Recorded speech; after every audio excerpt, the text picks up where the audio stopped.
तो next problem हमारा 3.5 है। इसमें मैं बताऊंगा how to calculate the volume. तो use the differential volume DV to determine the volume of the following region. तो जब भी वॉल्यूम निकालने के लिए बोला जाए तो जो भी तीनों एलिमेंट उसको क्या करते हैं, मल्टीप्लाई कर देते हैं। तो जो पहला क्वेश्चन है हमारा, ये जो है आपका कार्टेशियन कोऑर्डिनेट में है।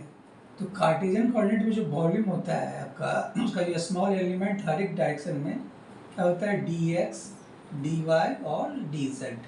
ओके, तो जो b होगा क्या होगा, integration of dx, integration of dy, integration of dz। इसका वैल्यू कहाँ से कहाँ तक लाई कर रहा है, 0 से लेके 1 तक, y का वैल्यू 1 से लेके 2 तक, और z का वैल्यू -3 से लेके 3 तक।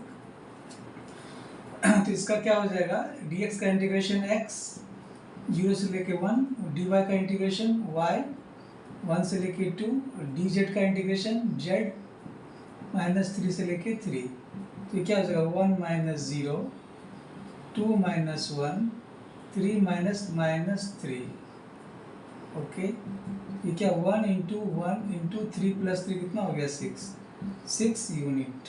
ओके, इसको दिखाएंगे कैसे। सपोज करो, मान लो कि आपका ये जो है ax है ना, और ये आपका ay एक्सिस है, ठीक है। अब x क्या 0 से लेकर 1 के बीच में लाई कर रहा है। x का एक पॉइंट ये हो गया 0 से लेके 1 तक, ये 0 और ये 1। y क्या आपका 1 से लेके 2 के बीच में, ये y का 1 और ये क्या है आपका 2 है। y = 1, y = 2। तो इससे पहले आप क्या करेंगे, एक प्लेन बना लेंगे ना, इसके ठीक पैरेलल। इसको जो आप क्या करेंगे, ड्रॉ करेंगे। तो ये जो आपका हो गया XY प्लेन है ना। अब ठीक z का जो वैल्यू हो रहा है वो -3 से लेकर 3 तक है ना। तो ये परपेंडिकुलर, इस पे परपेंडिकुलर z है, यहाँ पे भी परपेंडिकुलर z है, ये z। तो इसका जो इनिशियल पॉइंट क्या है वो -3 पे है, और फाइनल पॉइंट क्या है 3 पे है। तो क्या बनाएगा, क्यूबॉइड बना देगा। हमें उसी का वॉल्यूम निकालना है। मतलब कहने का ये है, ये आपका सपोज करो ये है ना,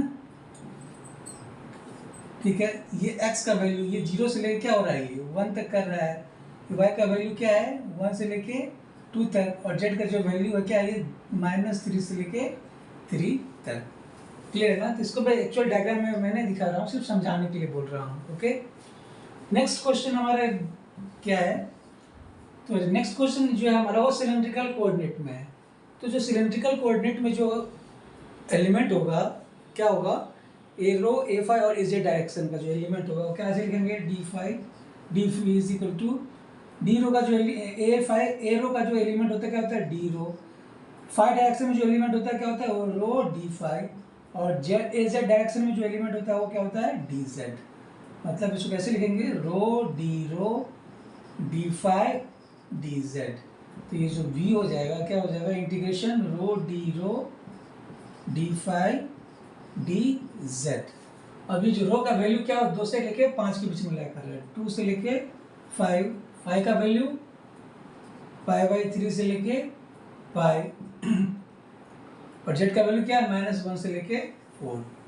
इसको जो सॉल्व करेंगे ये क्या आ जाएगा, v = ρ²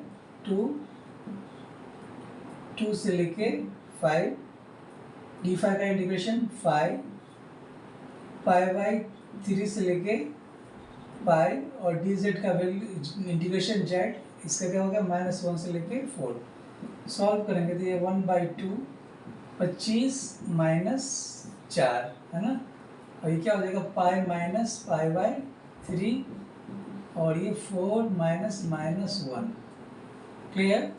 तो ये क्या हो जाएगा, ये आपका 21/2 इंटू है ना 2π/3 इंटू 5। सॉल्व करेंगे तो ये आपका आ जाएगा 110। क्लियर। इसको समझाएंगे कैसे। मान लो कि जो रेडियस है आपका, ये सपोज करो आपका एक है ना, इसको मैंने क्या किया, ax मान लिया और ये ay मान लिया। तो एक जो रेडियस है ये 2 मीटर का, मान लो यहाँ पे 2 मीटर का एक सर्किल बना दिया मैंने 2 मीटर का। दूसरा क्या है 5 मीटर का, यहाँ से लेके यहाँ तक क्या हो गया 5 मीटर। अब ये जो फाई का जो वैल्यू है π/3 से लेके पाई के बीच में लाई कर रहा है। तो π/3 60 डिग्री, और ये 180 डिग्री। तो हमारा ये जो एरिया बन रहा है ना, क्लियर, ये जो एरिया है ना। अब जेड का वैल्यू क्या हो रहा है, ठीक, अब जेड क्या होता है, ठीक इसके परपेंडिकुलर होगा, यहाँ पे परपेंडिकुलर, ये परपेंडिकुलर, तो ये क्लोज सरफेस बना देगा, है ना, जिसमें जेड का वैल्यू क्या हो रहा है, -1 से लेके 4 तक लाई कर रहा है। क्लियर, तो ये इसको आप समझ सकते हो इस तरह से। क्लियर। नेक्स्ट क्या है हमारा, सी जो है, अब ये हमारा एस्फेरिकल सिस्टम में है। तब जो एस्फेरिकल में जो होगा, वो जो 3 डायरेक्शन होता है, ए आर, ए थीटा और ए फाई, तीनों डायरेक्शन में जो एलिमेंट होगा उसको क्या करेंगे, हम मल्टीप्लाई कर देंगे। तो d v is equal to, a r direction में जो एलिमेंट होता है वो क्या होता है, डी आर। थीटा डायरेक्शन में जो एलिमेंट होता है वो क्या होता है, r d theta. Phi direction में जो एलिमेंट होता है वो क्या होता है, रो डी फाई। इसको और क्या लिख सकते हैं, d r, r d theta, rho को क्या लिख सकते हैं, r sine theta d phi. तो यहाँ पे r r r square, d r sine theta और डी थीटा को क्या करें, एक साथ लिख दें, और ये डी फाई। तो ये जो वॉल्यूम हो जाएगा, क्या हो जाएगा, integration r square d r sine theta d phi. अभी जो आर का वैल्यू क्या हो रहा है, 1 से लेके 3 के बीच में लाई कर रहा है। साइन थीटा का जो वैल्यू है वो π/2 से लेके 2π/3। फाई का वैल्यू π/6 से लेके π/2। तो ये सॉल्व करेंगे तो ये क्या आ जाएगा, r³/3, 1 से लेके 3। साइन थीटा क्या होगा, माइनस कॉस थीटा π/2 से लेके 2π/3। डी फाई का इंटीग्रेशन 5π/6 से लेके π/2। ये क्या आ जाएगा, 1/3, 3 3 9 27, -1, माइनस में आगे ले लेता हूँ, हाँ, तो क्या होगा, cos 2π/3 माइनस cos π/2। ये क्या हो जाएगा, π/2 माइनस π/6। ये आ जाएगा -1/3 इंटू 26 इंटू cos 2π/3 क्या होगा, -1/2, और ये तो 0 हो जाएगा। और ये क्या हो जाएगा, 6 3π माइनस पाई, है ना। तो ये जो हो जाएगा, मतलब 90 माइनस 30, मतलब ये क्या हो जाएगा, π/2, 90 माइनस 30 क्या, π/3 हो जाएगा ना, π/3। इसको जो सॉल्व करेंगे तो ये आ जाएगा 4.538। अब इसको मैं समझा दूँ कैसे इसको ये करेंगे हम। सपोज करो आपका, है ना, ये जेड एक्सिस है, यहाँ पे एक रेडियस कितना है, 1 मीटर का ये, और एक रेडियस कितना है, 3 मीटर का। ओके, थीटा क्या हो रहा है, 90 से लेके 120 तक जा रहा है। ये आपका, इसको मैंने क्या किया, ये 90 डिग्री बनाया। ओके, और फिर ये क्या हो गया, पॉइंट ये आ गया, फिर क्या बना, 120, मतलब ये आ गया ना। ये जो बना रहा है ये कितना हो गया, 90 डिग्री, और ये क्या हो गया, 120 डिग्री। और ये रेडियस सेम उसी तरह, है ना, ये जो रेडियस है कितना, 3 सेंटीमीटर का, ये भी क्या कर रहा है, इससे 90 डिग्री और 120 डिग्री। ये जो आपका हो गया, है ना। अब ये जो फाई है हमारा, क्या हो रहा है, वो कितना एंगल मूव कर रहा है। अब यहाँ पे अपने क्या किया, इसको अपने इस तरह मूव किया, है ना, फिर इस तरह मूव किया। अब क्या करेंगे, इसको हम ये इस तरह मूव करेंगे, कितना डिग्री, π/6 से लेकर π/2 तक इसको मूव करेंगे, फाई को।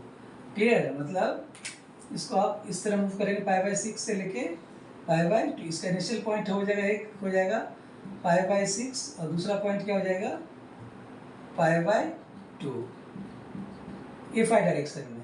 क्लियर है ना। तो एक जो वॉल्यूम निकलेगा हमारा, है ना, वो उसका वॉल्यूम ये आएगा। क्लियर, मतलब कहने का यही है कि अपने क्या किया, दो रेडिएशन है। सपोज करिए आपका सेंटर पॉइंट है ना, ये मान लो ये रेडियस है आपका, कितना बड़ा वाला रेडियस है। यहाँ से आपका हो गया कितना मीटर, 3 मीटर का है ना, और एक है 1 मीटर का। तो मान लो एक ये इस तरह बना है और एक ये इस तरह बना है। क्लियर? और ये कितना बना है, 90 से लेके कितना डिग्री है, ये 120 डिग्री है। तो ये जो एरिया है ना, अब इसको मैंने क्या किया, इस तरह इस पार्ट को क्या किया मैंने, कितना से कितना घुमा दिया, π/6 से लेके π/2 तक, ये इस तरह। तो एक आपका एक वॉल्यूम मिल जाएगा, है ना। क्लियर? तो यही चीज़ है, इसका वॉल्यूम निकाल सकते हैं। Thank you.